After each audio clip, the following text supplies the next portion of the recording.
Next chapter जो हम लोगों ने स्टार्ट करना है दैट इज डिफरेंशिएशन। ठीक है, डिफरेंशिएशन में एक्चुअल में हमारे पास दो टॉपिक हैं। First one is continuity and second one is differentiability.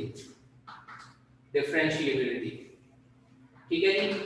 अब कंटिन्यूटी और डिफरेंशिएबिलिटी दोनों आपस में एसोसिएटेड होते हैं। सबसे पहले हम लोग चेक करते हैं कि डिफरेंशिएबिलिटी क्या है।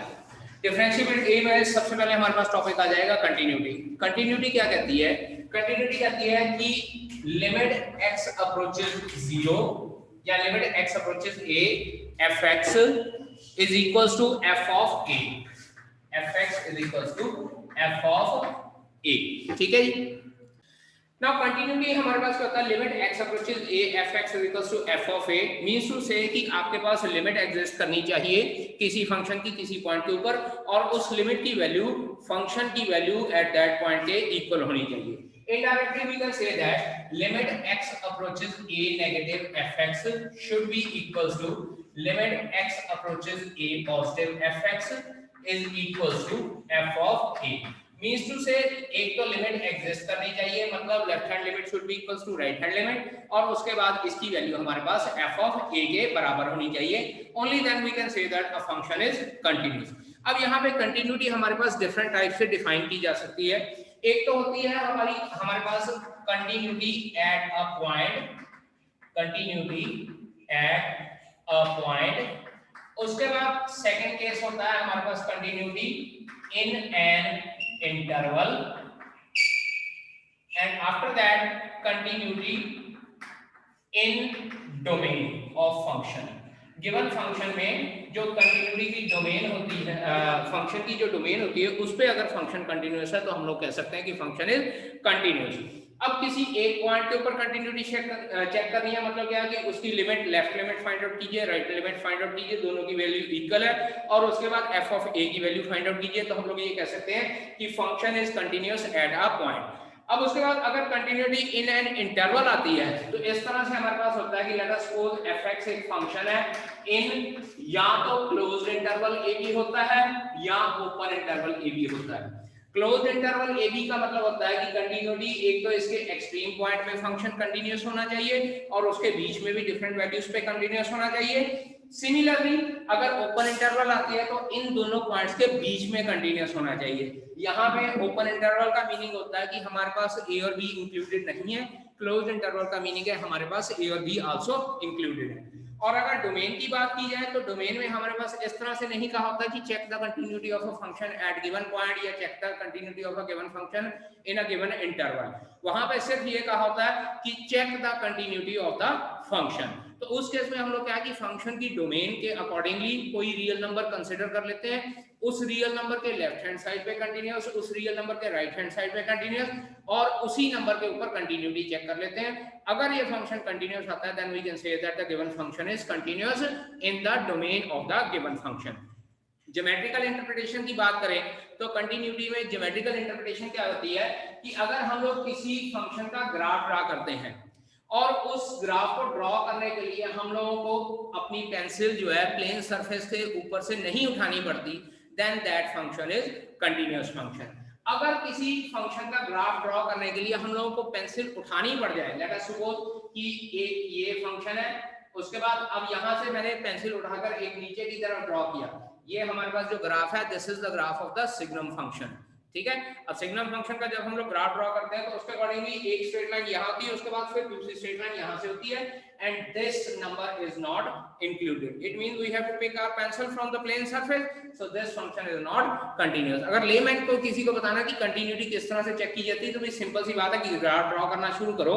अगर ग्राफ ड्रॉ करते वक्त आपको प्लेन सरफेस के ऊपर से अपना पेन या पेंसिल उठानी पड़ जाती है, then that function is not continuous at that point. अगर ये बात की जाए तो ये फंक्शन यहां से सारे का सारा कंटीन्यूअस है, this is the value of 1 and this is -1, मतलब क्या है कि 0 ऑनवर्ड ये सारा फंक्शन कंटीन्यूअस है, 0 से लेस ये सारा फंक्शन कंटीन्यूअस है, लेकिन 0 के ऊपर ये फंक्शन कंटीन्यूअस नहीं है क्योंकि 0 के ऊपर हम लोग को यहां से अपना पेन या पेंसिल उठाकर नीचे लिखना पड़ा है। ठीक है जी, so this was about the continuity of the function. ठीक है, अब इसके बाद हम लोग डिस्कस करेंगे डिफरेंशिएशन। अब बात करते हैं कि डिफरेंशिएशन। सबसे पहले हमारे पास इसमें टॉपिक आ जाता है कि डिफरेंशिएबिलिटी। डिफरेंशिएबिलिटी मतलब क्या है कि function is differentiable at a given point और नॉट। उसमें हमारे पास क्या होता है, जिस तरह से हम लोग लिमिट के ऊपर चेक करते हैं कि लेफ्ट हैंड लिमिट और राइट हैंड लिमिट हमारे पास इक्वल आती है या नहीं आती है, इसी तरह से हम लोग एक पर्टिकुलर वैल्यू के ऊपर फंक्शन की डिफरेंशिएबिलिटी चेक करते हैं कि वो फंक्शन डिफरेंशिएबल है या नहीं है। लेट अस कंसीडर, हम लोग लेफ्ट हैंड डेरिवेटिव किसी फंक्शन को, कोई फंक्शन fx है और मुझे ये कहा गया है कि एक c पॉइंट है, c पॉइंट के ऊपर इस फंक्शन की डिफरेंशिएबिलिटी चेक करनी है। तो मैं उसका लेफ्ट हैंड डेरिवेटिव चेक करता हूं, l f डैश c के साथ डिनोट किया जाता है। This is limit h approaches, जो l f डैश c है वो लिमिट h अप्रोचेस 0 नेगेटिव के साथ डिनोट किया जाता है, f of c minus h minus f of c divided by minus h। ये हमारे पास लेफ्ट हैंड लिमिट आ जाती है। उसके अकॉर्डिंगली हम लोग चेक करते हैं कि फंक्शन लेफ्ट हैंड डेरिवेटिव उसका एग्जिस्ट कर रहा है या नहीं कर रहा है। अब इसके बाद हम लोगों ने उसका राइट हैंड डेरिवेटिव चेक करना है। तो राइट हैंड डेरिवेटिव चेक करने के लिए हम लोग क्या करते हैं, r f dash c लिख देते हैं। This is r f dash c and this is equals to limit h approaches 0 positive. अब यहाँ पे h अप्रोचेस 0 पॉजिटिव लिखना है, वो इसलिए हम लोग लिखते हैं क्योंकि हम लोग लेफ्ट हैंड डेरिवेटिव और right hand derivative find out कर रहे हैं। अगर आप 0 नेगेटिव या 0 पॉजिटिव नहीं भी लिखना चाहते तो ना भी लिखिए, कोई फर्क नहीं पड़ता, क्योंकि यहाँ पे हम लोग लेफ्ट हैंड लिमिट में c माइनस h लिख देते हैं, राइट हैंड लिमिट में हम लोग लिखेंगे f of c plus h minus f of c divided by h। Check कीजिए, जो लेफ्ट हैंड लिमिट है वहां पे डिनोमिनेटर में हमारे पास माइनस h आ रहा है और जो राइट हैंड लिमिट है वो हमारे पास डिनोमिनेटर में प्लस का h आता है। Similarly here we will write down c minus h and here we will write down c plus h where h is as small as possible approaching 0। तो आप लोग यहाँ पे 0 नेगेटिव 0 पॉजिटिव लिखना चाहते हो तो लिख सकते हो, नहीं लिखना चाहते तो भी आप लोग एज इट इज छोड़ सकते हो। तो इसका मतलब क्या है कि अगर किसी फंक्शन का left hand derivative is equals to right hand derivative of that function, then we can say that the given function is differentiable at that point। ठीक है। अब ग्राफिकल मीनिंग डिफरेंशिएशन का क्या होता है कि कोई फंक्शन डिफरेंशिएबल चेक करना है तो उसका ग्राफिकल मीनिंग क्या होता है। ग्राफिकल मीनिंग होता है कि अगर हम लोग किसी फंक्शन का ग्राफ ड्रॉ करते हैं, लेट अस सपोज मैंने एक ग्राफ ड्रॉ किया, अगर उस ग्राफ के ऊपर कहीं पे भी टेंजेंट लाइन ड्रॉ हो सकती है किसी एक पर्टिकुलर पॉइंट पे, तो हम लोग ये कर सकते हैं कि द ग्राफ इज या function is differentiable eight that point. अगर उस कर्व में कहीं पे कोई ऐसा पॉइंट आ जाता है जहां पे आप टेंजेंट नहीं ड्रा कर सकते, टेंजेंट नहीं ड्रा कर सकते का मीनिंग होता है कि आपका ग्राफ सडनली डायरेक्शन चेंज कर रहा है। जैसे यहाँ पे तो इस तरह से कर्व फॉर्म में डायरेक्शन चेंज कर रहा है, लेकिन अगर मैं एक और ग्राफ ड्रॉ करता हूँ इस तरह से, अब यहाँ पे देखिए इस पॉइंट पे आके इसने एकदम से सडनली ग्राफ में अपनी पोजीशन चेंज की है, तो वी कैन से दैट कि at this point the function is not differentiable. Simple सी बात है, डिफरेंशिएबिलिटी का ज्योमेट्रिकल मीनिंग होता है एनी फंक्शन जिसके किसी भी पॉइंट के ऊपर हम लोग टेंजेंट ड्रॉ कर सकते हैं, और अगर टेंजेंट ड्रॉ कर सकते हैं then that function is differentiable. और कोई अगर ऐसा पॉइंट आ जाता है जिसके ऊपर हम लोग टेंजेंट जहां पर नहीं ड्रॉ कर सकते, इस ग्राफ के कर्व में मैं कहीं पे भी टेंजेंट ड्रॉ कर सकता हूं क्योंकि ये सडनली डायरेक्शन चेंज नहीं करता। लेकिन यहाँ पे देखिए ये सडनली डायरेक्शन चेंज की है, तो इस पॉइंट पे मैं टेंजेंट नहीं ड्रॉ कर सकता, सो आई विल से दैट कि the function is not differentiable eight this point. Similarly एक और अगर डायग्राम ड्रॉ करते हैं, चेक कीजिए यहाँ से इस तरह से, ये देखिए यहाँ पे इस पॉइंट पे इसने सडनली इसने अपनी डायरेक्शन चेंज की है, so the graph of this tangent can not be drawn on this point, so यहाँ पे इस पॉइंट पे ये फंक्शन जो है डिफरेंशिएबल नहीं है। ठीक है। नाउ डिफरेंट टाइप्स इन्वॉल्व्ड इन डिफरेंशिएशन। फर्स्ट वन है हमारे पास चेन रूल, और चेन रूल को हम लोग कंपोजिट फंक्शन भी बोल सकते हैं। कंपोजिट फंक्शन, कंपोजिट फंक्शन का मीनिंग होता है कि हम लोग ओरिजिनल फॉर्मूले लगाते हैं लेकिन हमारे पास फंक्शन ओरिजिनल नहीं होता है। तो what we have to do in that case, मान लीजिए हमारे पास कोई फंक्शन है u is equals to sin x और मेरे पास v एक फंक्शन है cos x। मुझे ये कहा गया है कि find out du by dv। du by dv मतलब क्या है कि derivative of u with respect to v। तो मैं क्या करूंगा, u का derivative du by dx find out करूंगा, v का डेरिवेटिव फाइंड आउट करता हूं dv by dx और उसके बाद दोनों को डिवाइड कर देता हूं। ठीक है जी। तो उसके अकॉर्डिंगली sin x का डेरिवेटिव फाइंड आउट करेंगे, cos x का डेरिवेटिव फाइंड आउट करेंगे और दोनों को डिवाइड कर देंगे and we will get the derivative u by v। अब यही कंसेप्ट हमारे पास चेन रूल में भी यूज होता है, और वो किस तरह से होता है, क्योंकि डिफरेंट जो फॉर्मूले हम लोगों ने पढ़े हैं उसके अकॉर्डिंगली लेट अस सपोज कि x स्क्वायर का डेरिवेटिव मेरे पास d by dx of x square is equal to 2x आ जाता है। लेकिन अगर बात करें कि मैं फाइंड आउट करना चाहता हूं sin x का whole square, I want to find out the derivative of sin x का होल स्क्वायर, तो मैं इसको क्या कंसीडर करता हूं, ये मेरे पास फंक्शन है and I want to find out dy by dx। मैं क्या करता हूं, इसको कैपिटल X का होल स्क्वायर कंसीडर कर लेता हूं, then I will write it like dy by d capital X into d capital X by d small x। मतलब क्या है, y का derivative with respect to capital X, तो इसका डेरिवेटिव मेरे पास क्या हो जाएगा 2 into capital X into d by dx of capital X। अब कैपिटल X की वैल्यू वापस पुट करते हैं तो ये आ जाएगा 2 into sin x into d by dx of sin x, and we know that derivative of sin x जैसे हम लोगों ने +1, ठीक है जी। तो अब इसके बाद अगर हम लोगों ने sin x का डेरिवेटिव निकालना है so it will be equals to cos x, तो हमारे पास क्या आ जाएगा ultimately 2 sin x into cos x will be the derivative of this function। ठीक है जी, ओके स्टूडेंट्स।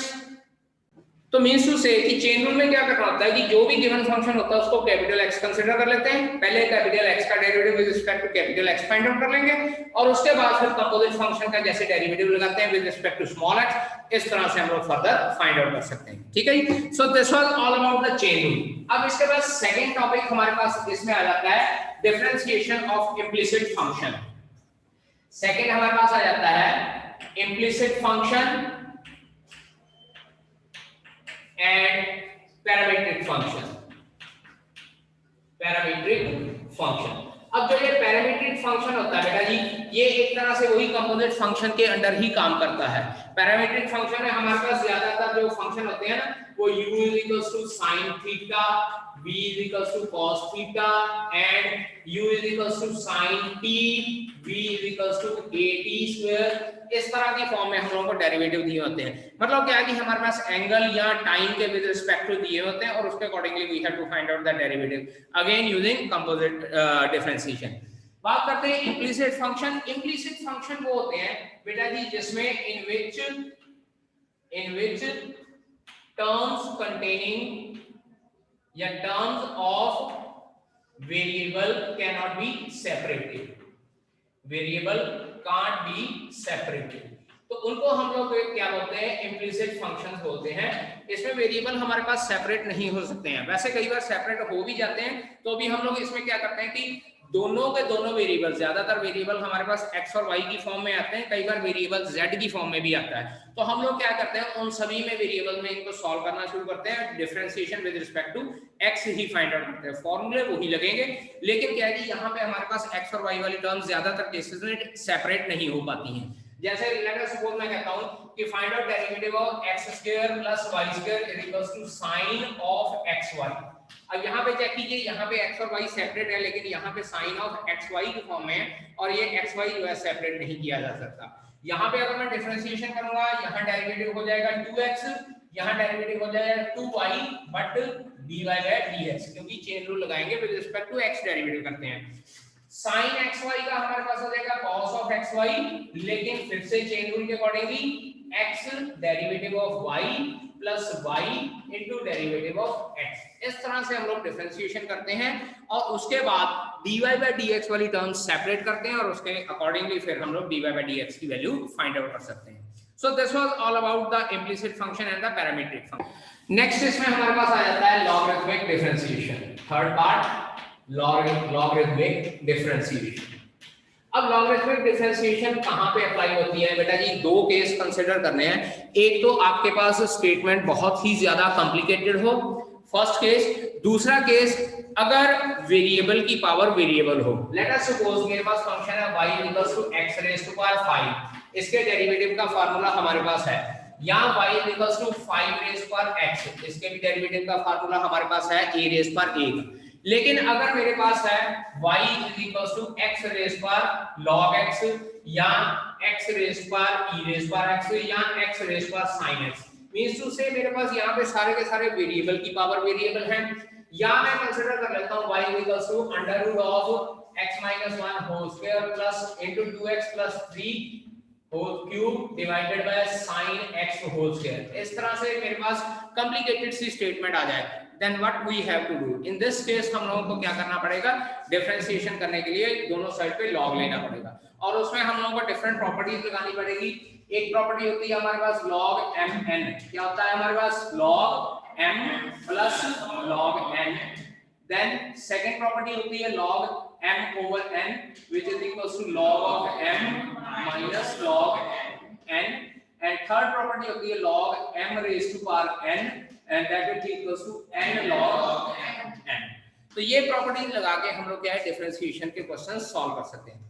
अब बात आती है हमारे पास अगर वेरिएबल की पावर वेरिएबल हो जाए, जब वेरिएबल की पावर वेरिएबल होती है then what we need to do, we have to take log on both sides. in that case हम लोग दोनों साइड पे log कंसीडर कर देंगे और दोनों साइड पे जब log कंसीडर करते हैं तो चेक कीजिए यहाँ पे मैं y equals to x raise पर sin x कंसीडर करता हूँ तो ये आ जाएगा log y is equals to log of x raise पर sin x, और उसके बाद ये थर्ड प्रॉपर्टी लग जाएगी जिसमें हमारे पास पावर n होती है, तो पावर आगे आ जाती है, it will B sin x into log of x।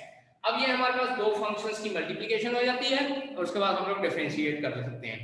एक शॉर्टकट मेथड भी होता है हमारे पास y is equals to u raise पर v, जिसमें u भी वेरिएबल है और v भी वेरिएबल है, तो इसका डेरिवेटिव हमारे पास क्या हो जाएगा dy by dx is equals to u raise पर v into dy by dx of v into log of u। यहाँ u रेज़ पर v एज इट इज लिख देना है, यहाँ पे v का डेरिवेटिव करना और उसके बाद log u का डेरिवेटिव साथ में करना शुरू कर देना, ठीक है। यहाँ पे u into v का फार्मूला लगा के फिर आप लोग डेरिवेटिव फाइंड आउट कर सकते हो, ठीक है। After this last topic for this chapter is inverse trigonometric functions differentiation. Inverse trigonometric function की जो है डिफरेंशिएशन के क्वेश्चंस होते हैं। इनवर्स ट्रिग्नोमेट्री हमारे पास 6 होती हैं, sin inverse x, cos inverse x, tangent inverse x, then cotangent inverse x, secant inverse x and cosecant inverse x, ठीक है जी। ये inverse trigonometric function, inverse trigonometric functions, ये हमारे पास लास्ट चौथी टाइप आ जाती है डिफरेंशिएशन की। तो इन सब पे डेरिवेटिव करने हैं, यहाँ पे हमारे पास इन सब पे डेरिवेटिव का फॉर्मूला होता है, that is derivative of sin inverse x is equals to 1 over under root of 1 minus x square, cos inverse x के लिए माइनस का साइन लग जाएगा, यहाँ पे 1 माइनस x स्क्वायर हो जाएगा।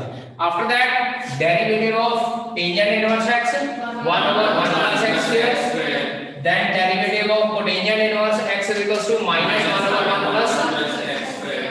After that derivative of secant inverse x is minus 1 over under root of x square minus 1 और बाहर आपके पास x भी होता है, and then d by dx of cos inverse secant inverse x minus का sign x under root x square minus 1, ठीक है। जनरली जो बाहर ये x होता है इसको हम लोग यहाँ secant बेटा पॉजिटिव आना है, जनरली हमारे पास जो ये x होता है ना उसको बाहर वाले x को हम लोग मॉडुलस में भी लिख सकते हैं, ठीक है जी। So these are the formulae और इसके ऊपर बेस्ड हमारे पास डिफरेंट क्वेश्चंस होते हैं। इन क्वेश्चंस को सॉल्व करने के लिए हम लोग क्या है इनवर्स ट्रिग्नोमेट्रिक फंक्शंस की प्रॉपर्टीज को भी यूज कर सकते हैं, ठीक है जी। So that's all from my side for this thing. इसके बाद हम लोग डिफरेंट क्वेश्चंस इसके ऊपर बेस्ड करके उन क्वेश्चंस को सॉल्व करेंगे, ठीक है।